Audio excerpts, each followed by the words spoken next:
Hello students, study by method में आपका बहुत बहुत स्वागत है।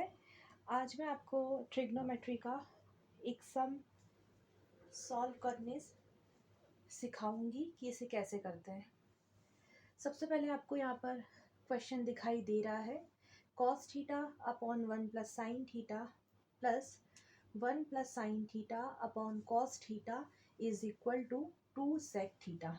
ये हमारे पास क्वेश्चन है और इसे आपको प्रूफ करके दिखाना है कि LHS is equal to RHS है। ठीक है, तो आप क्या करेंगे, सबसे पहले दो में से किसी एक साइड को लेंगे, उसकी हेल्प से आप दूसरे साइड को बताएंगे कि ये बिल्कुल सॉल्व करने पर उसी के जैसे दिखाई दे रही है। ओके, अब यहाँ हमारी मर्जी है कि आप LHS से स्टार्ट करना चाहेंगे या RHS से स्टार्ट करना चाहेंगे। ये जो है आपके पास, ये क्या है, RHS है, ये LHS है। ये मेरे राइट हैंड साइड पर है, ये मेरे लेफ्ट हैंड साइड पर है। ठीक है, तो हमें देख के समझ में आ रहा है कि यहाँ जो आपको RHS दिख रहा है ये छोटा सा टर्म है। अब इतनी बड़ी टर्म को निकालने में मुश्किल होगी, तो हम क्या करेंगे, LHS जो आपको बड़ी सी टर्म दिख रही है इसकी हेल्प से छोटी वाली टर्म को लाने की कोशिश करेंगे। ठीक है, इसके लिए आपको मैथ्स के कुछ बेसिक्स क्लियर होने चाहिए। अगर नहीं है तो मैं इसके साथ साथ आपको कुछ बेसिक्स भी बताते चलूँगी, तो आप ध्यान से इस वीडियो को पूरा देखिएगा।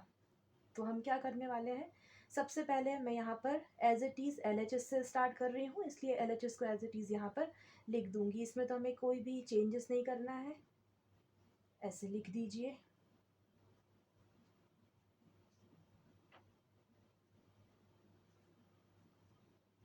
और जो RHS की साइड है उसे एज इट इज़ चलने दीजिए।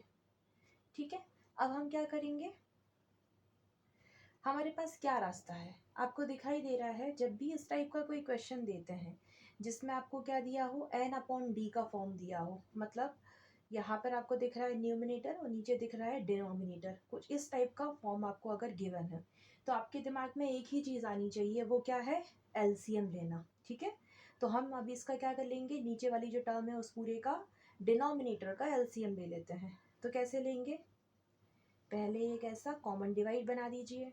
अब हमें पता है LCM कैसे लेते हैं। अब 1 plus sine theta and cos theta, इन दोनों के हमें टेबल तो आते ही नहीं है, राइट। तो आप क्या करोगे, ये पूरी टर्म और ये वाली पूरी टर्म यहाँ पर कॉपी कर लो। तो ये मैंने कॉपी कर दी। ठीक है, ऐसे। अभी क्या होगा, अभी LCM लेना पूरा नहीं हुआ। अब क्या करते हैं हम, पहले एक इस वाली पूरी टर्म को देखना, उसके बाद इस टर्म को देखना है। तो मैं इस टर्म को देख रही हूँ, तो अभी तो मैंने इन दोनों का LCM ले लिया, मतलब जो यहाँ पे लिखा है और जो लिखा है वो दोनों के दोनों एज इट इज उतार दिए हैं। ठीक है, अब क्या करेंगे नेक्स्ट स्टेप में हमारी LCM की, अब हमें ये करना है कि आप इसे क्या कर देंगे, डिवाइड कर देंगे। ठीक है, ये जो पूरी टर्म है इसको इससे डिवाइड कर देंगे। तो कैसे करना है, सेम सेम जो आपको दिख रहा है उसे आप कैंसिल आउट कर दीजिए, जो भी बचा हुआ है उसका ऊपर इनटू होता है जो पहले से प्रेजेंट है उसके साथ। ठीक है, तो ये कुछ कैसा हो जाएगा, ये सेम सेम मेरा चले जाएगा, 1 प्लस साइन थीटा, ये दोनों भी सेम है, इसे मैं कैंसिल करूंगी, बचेगा क्या, मेरे पास बचा कॉस थीटा और ऊपर क्या पड़ा हुआ है पहले से, मल्टीप्लाई करेंगे कॉस थीटा के साथ जो ऊपर पहले से था। ठीक है, अब यहाँ प्लस लगा है तो यहाँ प्लस लगा दीजिए। सेम टू सेम प्रोसेस को आपको यहाँ पर रिपीट करना है। तो क्या समझाया, अभी क्या करना है आपको, जो आपको सेम दिख रहा है उसे कैंसिल आउट, बचेगा आपके पास क्या, तो मेरे पास आया 1 प्लस साइन थीटा। अब आपको दिख रहा है ऊपर भी 1 प्लस साइन थीटा है, तो मैं इसे ऐसे भी तो लिख सकती हूँ 1 प्लस साइन थीटा का होल स्क्वायर, मतलब तो एक ही है, या तो आप इसे 1 plus sine theta into 1 plus sine theta लिखिए, या फिर इसे हम क्या लिख सकते हैं, 1 प्लस साइन थीटा का होल स्क्वायर, और जो हमारा RHS है उसे एज इट इज लिखते चलिए। ठीक है, इस तरह से ये सॉल्व होगा। अब मैं आपको साइड में करके दिखाती हूँ कि मैंने इस पूरी प्रोसेस को किया कैसे है, ध्यान से देखिए। सपोज मेरे पास एक कुछ और भी फंक्शन है, ऐसा कुछ है, A/B प्लस B/A, इसे मुझे क्या करना है बच्चों, सॉल्व करना है। तो कैसे करूँगी, अब मुझे ना तो B का टेबल आता है ना A का टेबल आता है, राइट। तो सबसे पहले प्रोसीजर होती है कि आपको LCM लेना है, एक कॉमन डिवाइड बना दीजिए। तो अब नहीं आता है इनका टेबल, तो जो भी नंबर है, जो भी कुछ दिया हुआ है उसे एज इट इज़ यहाँ लिख लीजिए। तो ये मैंने लिख दिया। अब या तो A पहले लिखे या B बाद में लिखे, इससे कोई फ़र्क नहीं पड़ेगा, इंटू में है ना इसलिए। ठीक है, अब क्या करते हैं हम, डिवाइड कर दीजिए, यहाँ पे हम डिवाइड करते हैं। ठीक है, तो डिवाइड कैसे होता है बच्चों, डिवाइड कुछ ऐसे होगा, ये देखिए मैं यहाँ साइड पे करके दिखा रही हूँ, ऐसे ऐसे करना है आपको। तो आपको दिख रहा है ना, सेम सेम कैंसिल आउट हो रहा है, और बचा हुआ क्या आया, ए। तो ए का मल्टीप्लाई करना है, ध्यान रखिए मल्टीप्लाई करना है आपको जो भी प्रेजेंट मिल रहा है उससे। तो यहाँ मुझे मिल रहा है ए, तो मैं ए से मल्टीप्लाई करूंगी। साइन जो भी यहाँ पर लिखा है, चाहे प्लस हो या माइनस हो, एज इट इज कॉपी कर दीजिए। अब जो प्रोसेस आपने यहाँ पे रिपीट की है वही का वही यहाँ कर दीजिए। तो मैं यहाँ भी सेम करूंगी, ठीक है। तो यहाँ मेरे पास क्या हो जाएगा, बी मल्टीप्लाई बाय बी। अब इंटू करना सभी को आता है, ए में का इंटू होगा तो ए स्क्वायर, बी में बी का होगा तो b square upon b a, as it is चलेगा, ठीक है। तो यही पूरी प्रोसेस, कुछ इसी फॉर्मेट की प्रोसेस मैंने इस पूरे पे अप्लाई की है। अब चाहे यहाँ पर कुछ भी आ जाए और कुछ इस तरह का फॉर्मेट हो, आपको हमेशा इस तरीके से सॉल्व करना है, ठीक है। आई होप आपको ये बेसिक चीज़ें क्लियर हो रही होंगी। अब नेक्स्ट स्टेप देखिए क्या करेंगे इस क्वेश्चन में हम। Cos theta multiply by cos theta क्या हो जाएगा, कॉस स्क्वायर थीटा। एक और चीज यहाँ ध्यान दीजिए, कॉस थीटा अगर मैं प्लस करती हूँ ना बच्चों, कॉस थीटा में कॉस थीटा का, तो मेरे पास आंसर क्या आएगा, 2 कॉस थीटा, ठीक है। बट अगर मैं cos theta multiply by cos theta करती हूँ, तो मेरे पास क्या हो जाता है, कॉस स्क्वायर थीटा हो जाता है। ये ध्यान रखिएगा, यहाँ पर ये नहीं होता कि कॉस थीटा स्क्वायर, ये गलत है ना। ये हमारा रेफरेंस एंगल कहलाता है, या इसे हम एक्यूट एंगल कहते हैं। इसके ऊपर कभी भी स्क्वायर या क्यूब कुछ भी नहीं लगाना है, कोई भी पावर नहीं लगेगी। इन ट्रिग्नोमेट्रिक टर्म्स के ऊपर ही पावर लगती है, ठीक है। तो आपको ये भी समझ में आ गया। अब ये प्लस लगा है, इसे एज इट इज लगा दीजिए, है ना। अब क्या करेंगे, 1 प्लस थीटा का होल स्क्वायर, ठीक है। अब इसे कैसे सॉल्व करेंगे, तो इसको भी दो तरीके हैं सॉल्व करने के, पहले मैं यहाँ लिख देती हूँ। इसे सॉल्व करने पर आएगा 1 plus sin² theta plus 2 sin theta. ये ऐसे का ऐसा डिवाइड का साइन बना दिया, और नीचे आपका जो चल रहा है उसी को चलने दीजिए, इसमें कोई चेंजेस नहीं, और आपके RHS पे भी कोई चेंजेस नहीं। अब इसे देखिए बच्चों ध्यान से, इसे मैंने कैसे किया है, देखिए ऐसे करा है इसे, 1 प्लस sin थीटा का होल स्क्वायर लिखा है ना। तो इसको करने के हमारे पास दो तरीके हैं। पहला तरीका क्या है, या तो आप आइडेंटिटी, बेसिक मैथमेटिक्स की आइडेंटिटी क्या होती है, a प्लस बी का whole square is equal to a square plus b square plus 2ab। तो या तो आप इस पे ये अप्लाई कर दीजिए, इसे a मानिए इसे b मानिए। तो ये क्या बन जाएगा फिर, 1 का स्क्वायर, ये हो जाएगा sin² थीटा, एंड ये हो जाएगा 2 sin थीटा। क्योंकि ये तो 1 है, 1 में sin थीटा का इंटू करोगे तो sin थीटा ही आएगा। तो देखिए ये पूरा मैंने क्या कर दिया, 1 का स्क्वायर तो 1 ही होता है, ये लिख दिया ऐसे, ठीक है। और दूसरा तरीका बच्चों ये है, अगर आपको बेसिक आइडेंटिटी किसी वजह से याद नहीं आती है, तो आप इसे ऐसे भी कर सकते हैं। ये 2 टाइम्स लिखा है तो इसे ऐसे 2 टाइम्स लिख दीजिए। फिर हम कैसे करते हैं, इस 1 का मल्टीप्लाई इसमें, फिर इसमें, फिर इस sin थीटा का मल्टीप्लाई यहाँ पर और फिर यहाँ पर, फिर आप कर सकते हैं, तो सेम टू सेम आंसर आएगा, ठीक है।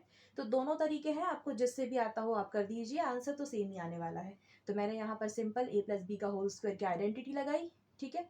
यहाँ मैं लिख देती हूँ, यहाँ मैंने क्या यूज़ किया है, a प्लस बी का whole square which is a square plus b square plus 2ab, और इसे यूज़ करके मैंने इसको सॉल्व कर दिया, इस वाले को, ठीक है। चलिए नेक्स्ट स्टेप कीजिए। अब आपको दिखाई दे रहा है cos² थीटा 1 प्लस sin²थीटा। तो मुझे पता है मेरे पास 3 मेन ट्रिग्नोमेट्रिक आइडेंटिटी हैं, ठीक है। तो उसके हिसाब से इसे मैं अपनी आइडेंटिटी के फॉर्म में बनाने के लिए अरेंज कर सकती हूँ। प्लस में है तो इजीली अरेंज भी हो जाएंगे, कोई दिक्कत नहीं होगी, है ना। तो ये मैं कुछ इसे ऐसे लिख सकती हूँ, कहने का मतलब इसे अरेंज कर दिया, और ये हमारा सब एज इट इज़।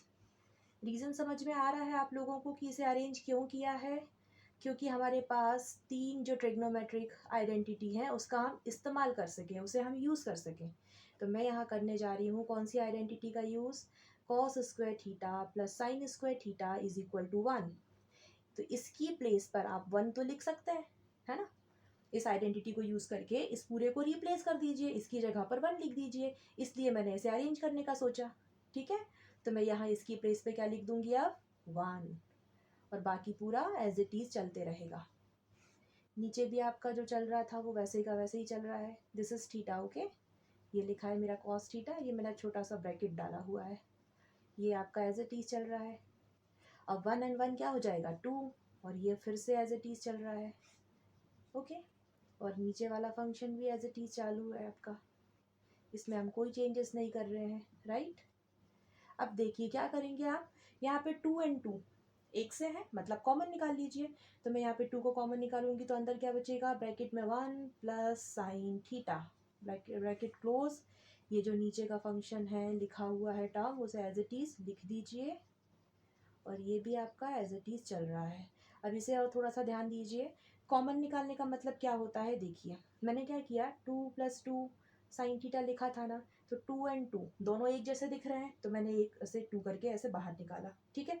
अब अंदर मेरे पास क्या बचा, 1 plus sine theta, which means अगर आप इसको अगर रिवर्स करके देखते हैं ना, तो सेम पूरा का पूरा टर्म मिलना चाहिए, उसे कहते हैं हम कॉमन निकालना। आप करके देखिए, 2 मल्टीप्लाई बाय 1 2 आ जाएगा, ठीक है, विद देयर साइन, है ना, साइन का ध्यान रखना है। और यहाँ पर आप इंटू करेंगे तो पूरा का पूरा क्या आ जाएगा, 2 साइन थीटा, तो इसे कहते हैं हम कॉमन निकालना, जो कि मैंने यहाँ निकाला है, ठीक है। ओके, नेक्स्ट क्या होगा, अब ये आपको दिख रहा है सेम है, तो ये कैंसिल आउट, बचा क्या, 2 अपॉन कॉस थीटा बचा, और ये फिर से एज इट इज चल रहा है। अब इसे हम ऐसे भी लिख सकते हैं, 2 into 1 by cos theta is equal to 2 sec theta. और हम बात अच्छे से जानते हैं, 1 by cos theta is equal to होता है सेक थीटा, मतलब ये है कि 1 बाय कॉस थीटा को हम लिख सकते हैं सेक थीटा, और उसी तरह से सेक थीटा को लिख सकते हैं 1 बाय कॉस थीटा, क्योंकि ये दोनों ही एक दूसरे के क्या होते हैं, रेसिप्रोकल होते हैं, ठीक है। और इसके बारे में मैंने अपनी इंट्रोडक्शन टू ट्रिग्नोमेट्री के पार्ट 1 में बहुत अच्छे से डिस्कस किया है, अगर आपको कोई भी डाउट है तो आप वहाँ जाके एक बार वीडियो को प्ले करके देखें। तो अब मैं क्या करूँगी, 2 इंटू इसकी प्लेस पे क्या लिखने वाली हूँ, सेक थीटा, और आपको दिख रहा है कि हमको चाहिए भी यही था, 2 sec theta is equal to 2 sec theta, यही चाहिए था। तो ये क्या हो गया, हैंस प्रूव्ड, ठीक है। आज की वीडियो के लिए सिर्फ इतना ही। अगर आपको मेरा वीडियो पसंद आया है तो please like share and subscribe my channel. Next video में मैं ट्रिग्नोमेट्री के कुछ और भी सम लेके आऊँगी और उससे आपके साथ डिस्कस करूँगी। आई होप आपको इसमें हर एक चीज़, छोटी से छोटी बेसिक चीज़ समझ में आई हो। मैंने पूरा ट्राई किया है कि आपको छोटे से छोटा मैथ्स का पॉइंट क्लियर हो जाए, चाहे वो आइडेंटिटी लगाना हो, बेसिक मैथ्स को सॉल्व करना हो, मैंने सारी चीज़ें इस वीडियो में कवर की हैं। बस आप मेरे चैनल को लाइक ज़रूर करें एंड सब्सक्राइब ज़रूर करें। Thank you, bye bye.